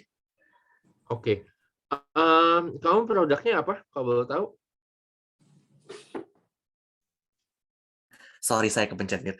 Produknya itu sih kayak fashion buat para orang-orang yang suka dengan anime ya. Kayak baju-baju oke. gitu. Oke, sebenarnya gampang banget ya menurut saya. Bukannya gampang banget, sorry, saya nggak boleh ngomong gampang. Gini, yang namanya anime itu kan selalu ada komunitas, ya nggak? Nah, ya Bener. udah kamu coba tap in aja ke komunitas. Karena komunitas itu biasanya orang-orang dengan interest yang sama, dengan desire yang sama, gitu. Kalau masalah mereka tersebar di seluruh Indonesia gitu kan, itu kan udah apa ya? Itu kan udah kita di luar kontrolnya kita, ya nggak? Makanya Yes. saran saya gitu kan, coba cari komunitas terdekat di kota kamu, ketemu mereka, ajak ngobrol, karena mungkin mirip. Karena balik lagi, bisnis kamu itu tuh interest-nya tuh sama. Gue suka One Piece, temen gue si Angga tuh suka Tokyo Revenger gitu kan, Angga yang tadi gitu kan. Tapi gue juga suka Kingdom, temen gue mungkin suka One Punch Man gitu. Tapi kita semua sama gitu. Kayak ada interest yang sama. Nah, itu akan jauh lebih mudah buat kamu kalau ketemu satu komunitas, pasti interest-nya sama, mirip at least gitu. Makanya kalau sorry ya kenapa aku tanya bisnisnya, karena ini tergantung lagi bisnisnya gitu. Ya. Oke. Dan metodenya jangan survei, tapi kamu mesti ketemu mereka, ngobrol, tanya apa yang mereka mau segala macam. Itu. Oke, Halo terima Kak. kasih. Ya. Halo Kak, sorry, mau bertanya dari Ya. Kak Astri. Halo, Boleh? silakan. Oke, masih boleh? Ya, boleh, silakan. Oke. Kak, ini kan usaha saya itu di bidang jasa sebenarnya. Ya. Nah, udah berjalan lama tapi baru bikin tahun ini nih. Baru bulan kemarin sih. Nah, biasanya klien-klien saya itu berasal dari lingkungan teman saya yang udah bertempat tinggal, bekerja di kantor. Bekerja di kantor.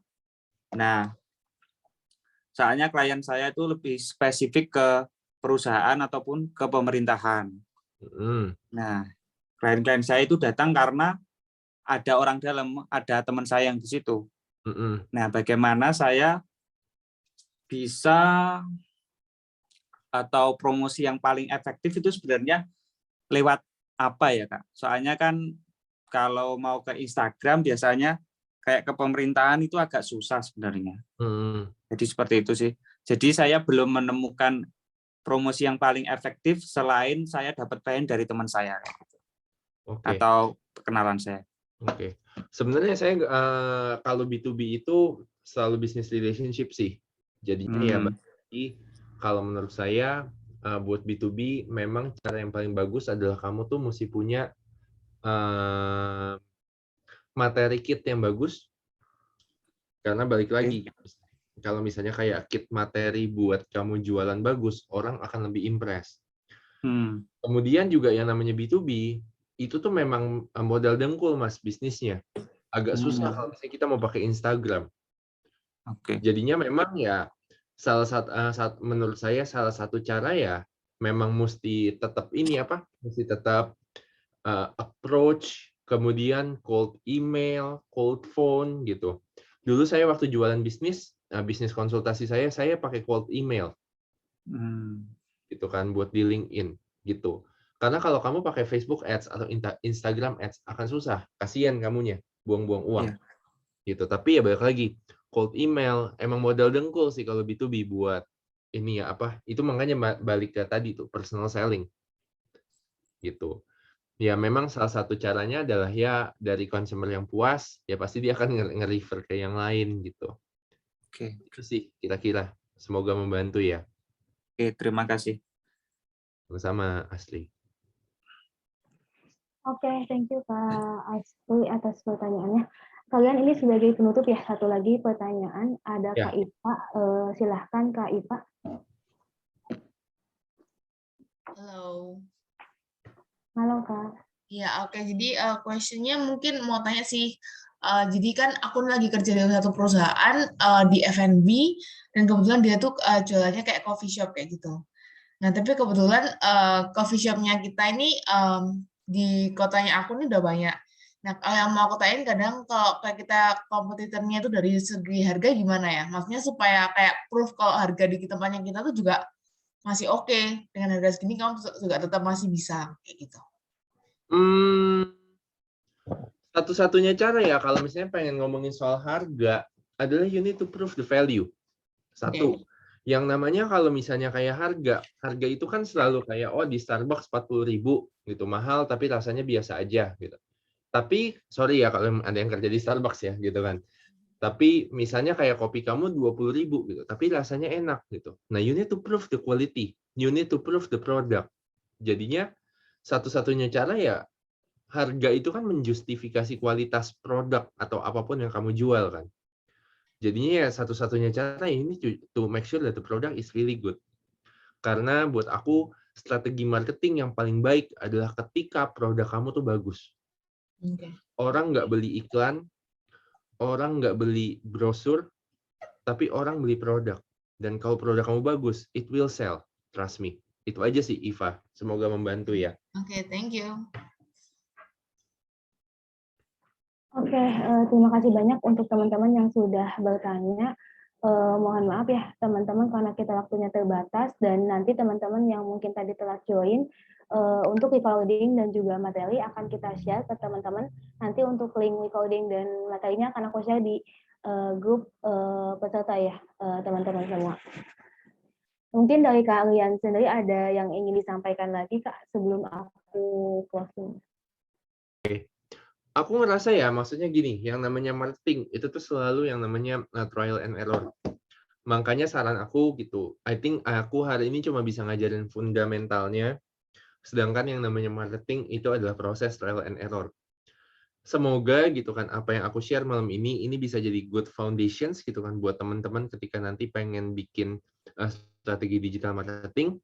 Yang pasti ingat jangan pernah dilengkap prosesnya, research-nya, 4C-nya, SWOT-nya, karena itu yang akan membantu teman-teman tuh buat bikin strategi digital marketing. And have fun and keep trying. Itu aja sih, Wir. Thank you ya, semua teman-teman yang udah datang.